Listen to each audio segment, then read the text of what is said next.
माया कौन है? योग माया क्या है? जरा प्रवचन बड़ा हो सकता है, पर कई संशयों का समाधान जरूर होगा। मैं सभी के लिए प्रकट नहीं हूँ, क्योंकि मैं अपनी शक्ति योग माया द्वारा आच्छादित रहता हूँ। श्रीमद् भगवद गीता अध्याय 7 श्लोक 25 में है।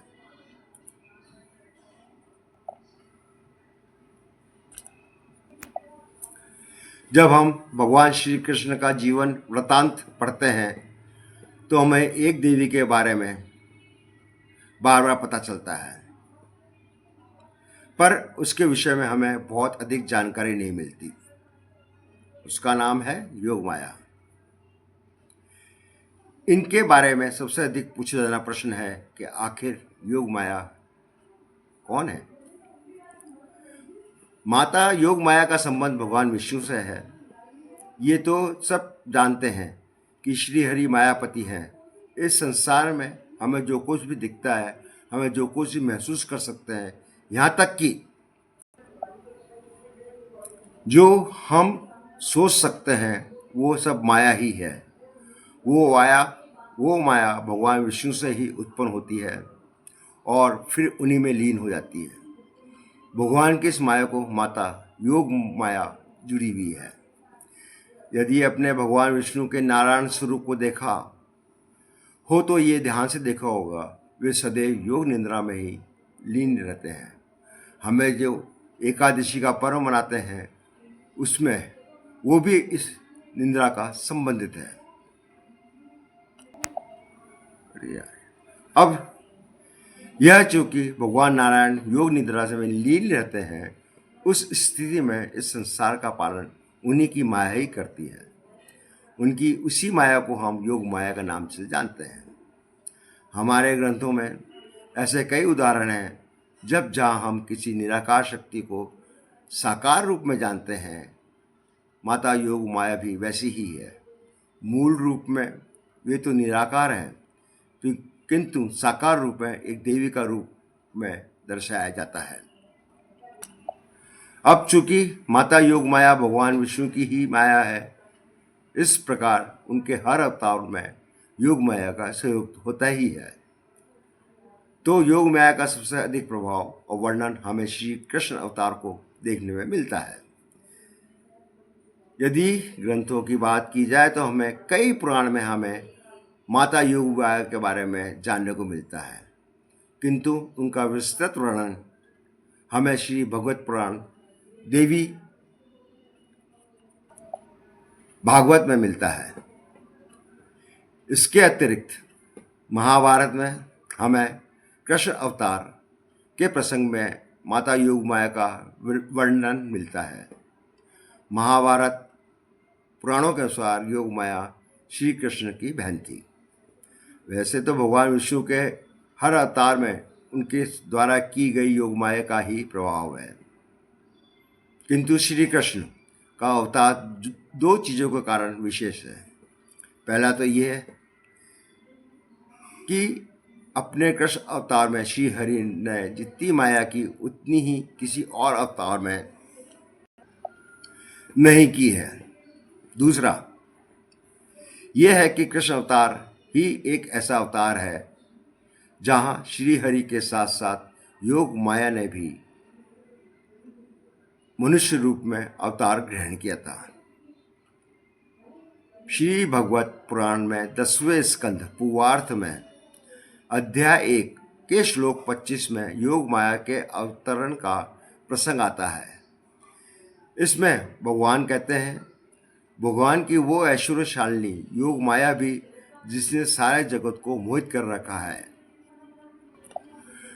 उसकी आज्ञा से उसकी लीला के कार्य संपन्न के लिए अंश रूप में अवतार ग्रहण करेगी।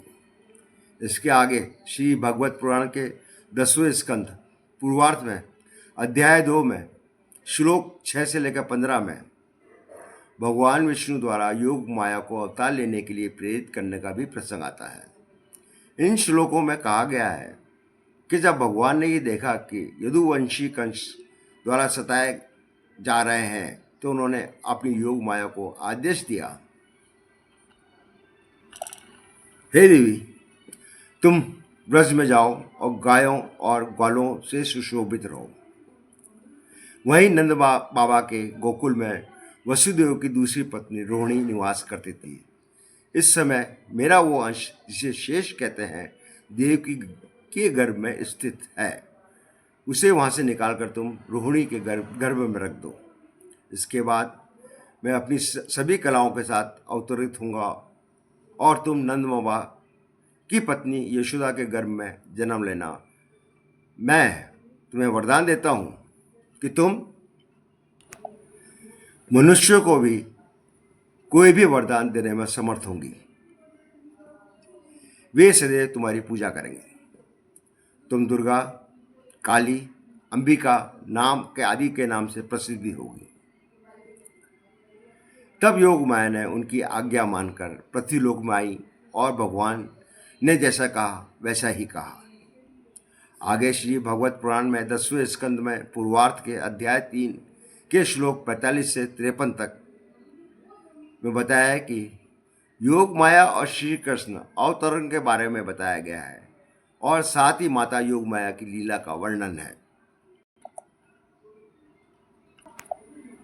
इन श्लोकों में कहा गया है कि इतना कहकर भगवान ने अपनी योग माया में से तुरंत एक शिशु का रूप धारण कर लिया। उसी समय नंद पत्नी यशोदा के घर में योग माया ने भी जन्म लिया, जो भगवान की शक्ति होने के कारण उन्हीं की भांति जन्म और मृत्यु से मुक्त है। उसी योग माया ने द्वारपाल और अन्य पूर्ववासियों को चेतना हर ली। जब वसुदेव जी भगवान श्री कृष्ण को गोद में लेकर बंद दरवाजों के पास पहुंचे तो योग माया की कृपा से कारागार के सारे दरवाजे खुल गए। इसके बाद वसुदेव श्री कृष्ण को लेकर गोकुल चले गए। जिस प्रकार समुद्र में भगवान श्री राम को मार्ग दिया था, उसी प्रकार यमुना ने श्री कृष्ण को मार्ग दे दिया था। स्वयं शेषनाग भगवान का छत्र बने हुए थे। वसुदेव ने गोकुल में जाकर देखा कि सब गोप नींद में अचेत पड़े हैं। उन्होंने अपने पुत्र को यशोदा की शैया पर सुला दिया। उनकी पुत्री योग माया को लेकर कारागार में लौट आए। वहां उन्होंने उस बालिका को देवी की शैया पर सुला दिया और पूर्ववत बंधनों में पड़ गए।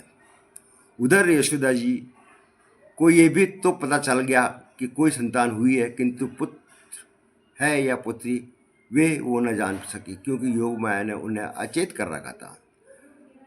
आगे श्री भगवत पुराण के 10वें स्कंध पूर्वार्थ के अध्याय 3 में कहा गया है, माता योग माया के प्राकट्य और उनके द्वारा कंस को चेतावनी देने का प्रसंग है। इसके अनुसार जब कंस को देवकी की संतान का पता चला तो वो तत्काल वहां आ गए। तब देवकी ने उससे बड़ी प्रार्थना की कि वे तो कन्या है, अतः उनकी हत्या ना करो। उन्होंने जो कन्या देवकी पर उन्होंने कन्या को देवकी के हाथ से छीन ली और उसे जोर से चट्टान पर दे मारा। किंतु वो कोई साधारण कन्या नहीं थी, वो योग माया थी। वो तत्काल हाथ से छूटकर आकाश में चली गई और अष्ट रूप धारण कर लिया। वो दिव्य माला, श्रृंगार, आभूषणों को पहने थी। उनके आठों हाथों के अंदर धनुष, त्रिशूल, बाण, ढाल, तलवार, शंख, चक्र और गदा, ये 8 आयुध थे। सिद्ध, चारण, गंधर्व और अप्सराएं उनकी स्तुति कर रहे थे। उस समय देवी ने कंस से कहा, हे मूर्ख, अरे मूर्ख, मुझे मानने से क्या होगा? तुझे मानने वाला कहीं और जन्म ले चुका है। यह कहकर वो अंतर्ध्यान हो गई। इसके बाद योग माया ही माया से कंस में तत्काल अपनी बहन के चरण पकड़ लिए और उससे अपने किए हुए की क्षमा मांगी। जब कंस वापस उन्होंने महल आया तो उन्होंने अपने मंत्रियों को जो कुछ भी योग माया ने कहा था वो कहा, किंतु उन मंत्रियों ने योग माया की शक्ति और रहस्य को न जानकर उसे कहा कि वो हर नवजात शिशु को मार डालेंगे। इसके आगे भगवत पुराण स्कंद 10वें स्कंद पूर्वार्थ के अध्याय 29 में श्लोक 1 में ही लिखा है कि श्री कृष्ण ने गोपियों को निमित्त बनाकर योग माया की सहायता से रासलीला करने का निश्चय किया। इसमें तो माता योग माया की परिकाष्ठा बताई गई है। इसके अनुसार जितनी भी गोपियां महाराज के लिए आईं, श्री कृष्ण ने योग माया की सहायता से अपने उतने ही रूप बना लिए, सबके साथ रास किया। योग माया की माया ऐसी थी कि वह हर गोपी को यह लगता था कि श्री कृष्ण केवल उन्हीं के साथ हैं, श्री कृष्ण केवल उन्हीं के साथ क्रीड़ा कर रहे हैं। देवी भागवत के स्कंद 1 अध्याय 8 में योग माया द्वारा भगवान विष्णु को भी मोहित कर देने का प्रसंग है। इसके अनुसार त्रिदेव भी अपनी लीला करने के लिए योग माया का ही सहारा लेते हैं। देवी भागवत में स्कंद 4 के अध्याय 13 में पुनः विस्तार से श्री कृष्ण और योग माया के अवतरण का प्रसंग है।